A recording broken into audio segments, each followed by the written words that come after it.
ሰላም ሰላም ውድ የእውቀት ለፍሬ ዩቲዩብ ቻናል ተከታታዮች እንደምን አላችሁ?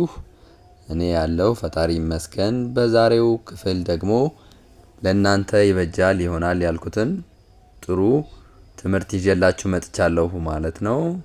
እንዴት ናችሁ? በውጭ ሀገር እንዲሁም በሀገር ውስጥ የምትገኙ እህቶች ወንድሞች ሰላም ናችሁ? ትንሽ ጉንፋን ይዞኛል ግን ግዴታ መስራት ስላለብኝ ነው የሰራው። እሺ የመጀመሪያው ከሆሄ ወደ ቃል ከቃል ወደ አረፍተ ነገር ይላል ማለት ነው። ወደ ቪዲዮአችን ከመግባታችን በፊት ዩቲዩብ ቻናሉን ላይክ፣ ሰብስክራይብ እንዲሁም ኮሜንት በተጨማሪም ለሚፈልጉ ልጆች ሼር በማድረግ እንድታግዙኝ ስል እጠይቃቸዋለሁ ማለት ነው። ወደ መጀመሪያው ፊደላቱን እንቆጥራለን። ፊደላቱን ከቆጠርን በኋላ ምን እናደርጋለን? ቃላት እንመሰርታለን፣ አረፍተ ነገር እንመሰርታለን። ፊደላቶቹ እዚህ ጋር ተዘርዝረዋል። ከዛ ከፊደላቶቹ በኋላ ደግሞ ጎን ጋር ቃላቶች ተዘርዝረዋል። በፊደላቶቹ የተመሰረቱት ቃል ተዘርዝረዋል። በቃሉ አማካኝነት ደግሞ አረፍተ ነገር ተመስርቷል እዚህ ጋር ማለት ነው። ስለዚህ ስለ እነዚህ እንወያያለን። የመጀመሪያው ፊደል ፈ፣ ፉ፣ ፊ፣ ፋ፣ ፌ፣ ፍ፣ ፎ። ፈ፣ ፉ፣ ፊ፣ ፋ፣ ፌ፣ ፍ፣ ፎ።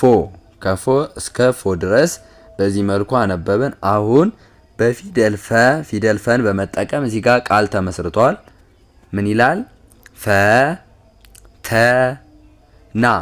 ፈተና ይላል። ፈተና። እሺ ሁለተኛው ፊደል ፉን በመጠቀም ፉከራ ፉከራ። እሺ ሶስተኛ ፊደል ፊን በመጠቀም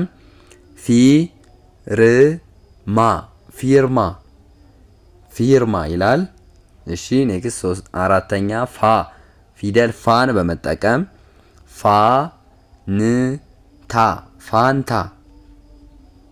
ፋንታ። ፊደል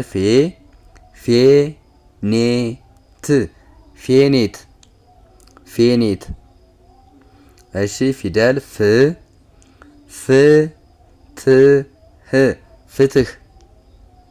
ፍትህ። ፊደል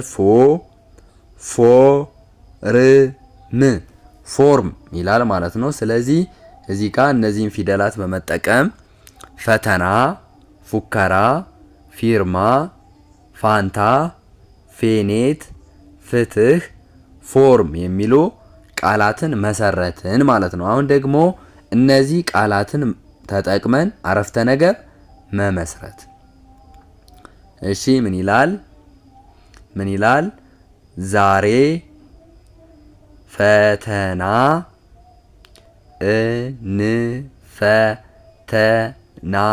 እንፈተናለን። ስለዚህ በአንድ ላይ ስናነባው ዛሬ ፈተና እንፈተናለን ይላል አረፍተ ነገሩ ማለት ነው። ዛሬ ፈተና እንፈተናለን። ምን በሚለው? ፈተና በሚለውን የመሰረት ነው። ፈተና የሚለውን ቃል ተጠቅመን ዛሬ ፈተና እንፈተናለን የሚል አረፍተ ነገር መሰረትን ማለት ነው። እሺ ወደ ቀጣዩ።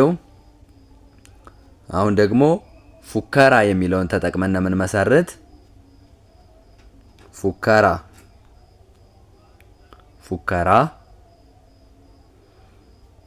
እሺ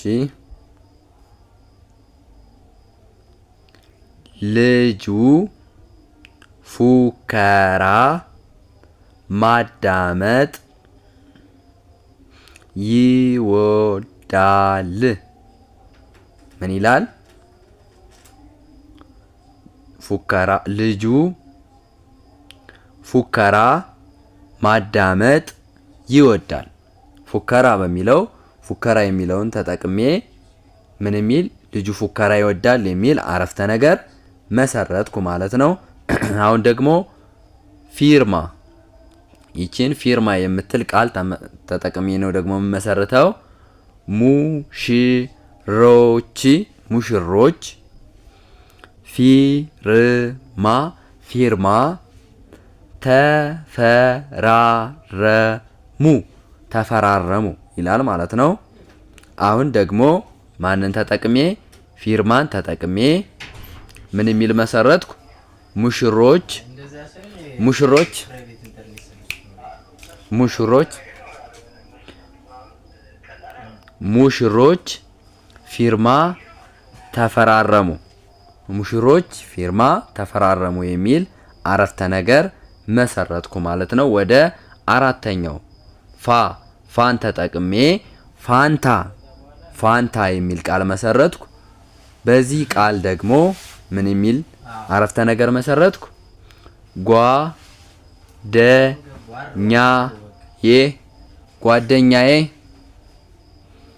ጓደኛዬ ፋንታ ጋበዘኝ። ስለዚህ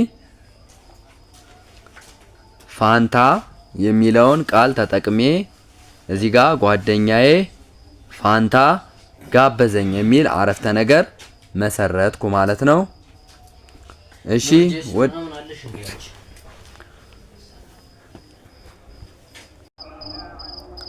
እሺ አሁን ደግሞ ፊደል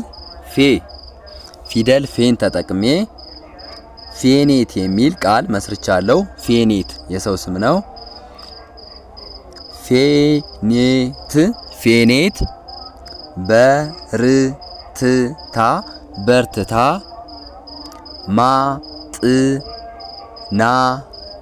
ማጥናት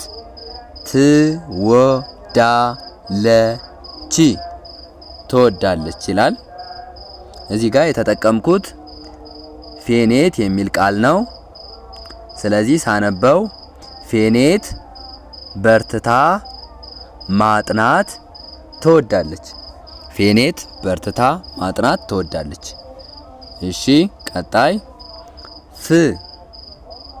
ፍትህ ይላል። ፍትህ ፊደል ፍን ተጠቅሜ ፍትህ የሚል ቃል መሰረትኩ። ከዛ ፍትህ ለአንድ ሀገር ጠቃሚ ነው ይላል ማለት ነው። ስለዚህ እዚህ ጋር ማንን ተጠቀምኩ? ፊደል ፍን ተጠቅሜ ምን የሚል ቃል መሰረትኩ? ፍትህ የሚል ቃል መሰረትኩ። ፍትህ ለአንድ ሀገር ጠቃሚ ነው የሚል አረፍተ ነገር መሰረትኩ ማለት ነው። የመጨረሻው የተጠቀምኩት ማንን ነው? ፊደል ፎን ተጠቀምኩ። ፊደል ፎን ተጠቅሜ ፎርም የሚል ቃል መሰረትኩ። ከመሰረትኩ በኋላ የቅጥር ፎርም ነገ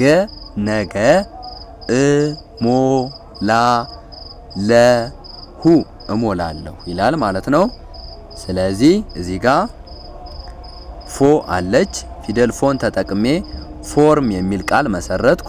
ከመሰረትኩ በኋላ የቅጥር ፎርም ነገ እሞላለሁ የሚል አረፍተ ነገር መሰረትኩ ማለት ነው። ስለዚህ በዛሬው ክፍል ምኖችን ተማር? ፊደላትን ቆጠርን። ፊደል ፈን እስከ ፎ ድረስ ቆጠርን። እነዚህን ፊደላት ተጠቅሜ እዚህ ጋር ምን መሰረትኩ? ቃላት መሰረትኩ።